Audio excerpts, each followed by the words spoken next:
For a lot of people, the IELTS speaking test is the one part of the exam that really gets their heart racing. But it absolutely doesn't have to be that way. In this explainer, we're going to pull back the curtain and demystify the entire thing, step by step.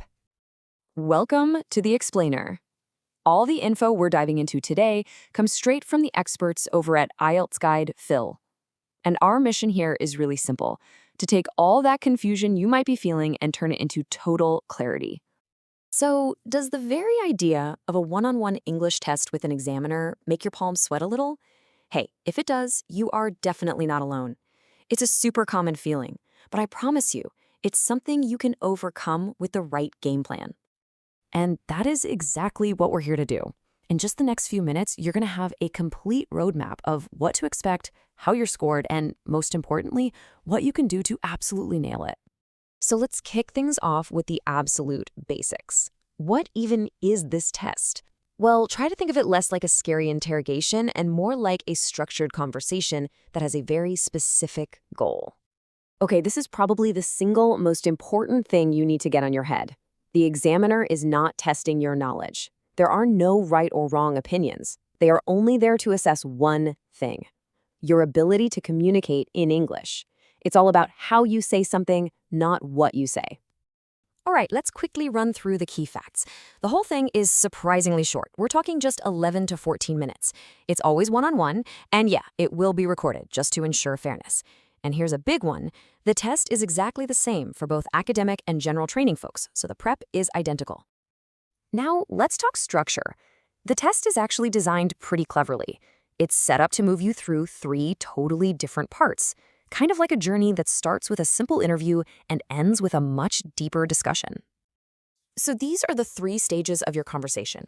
First, an interview, then what's called a long turn, and finally a discussion. Let's see how they all connect. Okay, here's how it all plays out. You'll start with part 1, which is basically a conversational warm-up. They'll ask you about familiar stuff like your work or your hobbies. Then things shift in part 2. This is the long turn, where you get a topic and have to speak about it for 1 to 2 minutes. And finally, part 3 gets more analytical, where you'll discuss more abstract ideas related to the topic from part 2. If there's one thing you need to get straight in your head, it's this. Part 1 is personal. It's all about you and your life.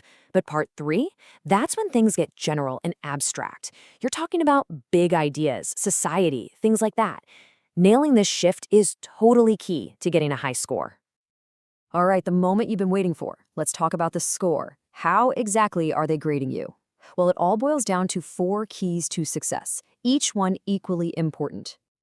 It's actually pretty straightforward. Your score is broken down into 4 equal parts. Yep, each one of these. Fluency, vocabulary, grammar, and pronunciation is worth exactly 25% of your final mark. So let's quickly unpack what each of them really means. First up, fluency and coherence. This is all about your rhythm and flow. Can you speak without tons of awkward pauses? Do your ideas connect in a logical way that's easy for someone to follow? And remember, the key here is flow, not speed. You don't need to talk a mile a minute. Next is lexical resource. Don't let the fancy names scare you. It's really just about your vocabulary.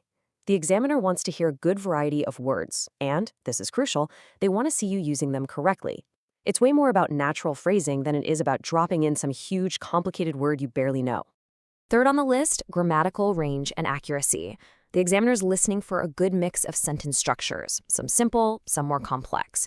A few little mistakes here and there are okay, but the goal is to be clear. Using those complex sentences to explore bigger ideas in part 3 can really, really help your score. And last but not least, pronunciation. Okay, let's clear something up. A lot of people worry about this, but it's simpler than you think. This is not about faking a British or American accent. No way. The only thing that matters is that you're clear and easy to understand. That's it. Okay, so now we know the what and the how of the test. So let's get into the good stuff. Some simple, powerful advice that can make a massive difference on your test day. Let's do a quick fire round of do's and don'ts. Do extend your answers, give reasons, give examples. Don't just say yes or no. If you make a mistake, do correct yourself. It actually shows the examiner you have good language awareness. Don't panic or start apologizing. If you don't understand a question, do ask for clarification. Don't guess. And for part 2, Do use that 1 minute to jot down a few notes. Don't try to write out full sentences to read.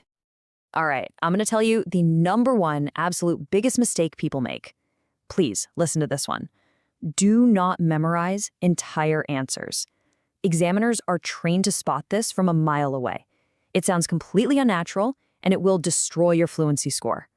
Prepare ideas, prepare vocabulary, but never ever prepare a full script. Whew, we have just downloaded a ton of info into your brain.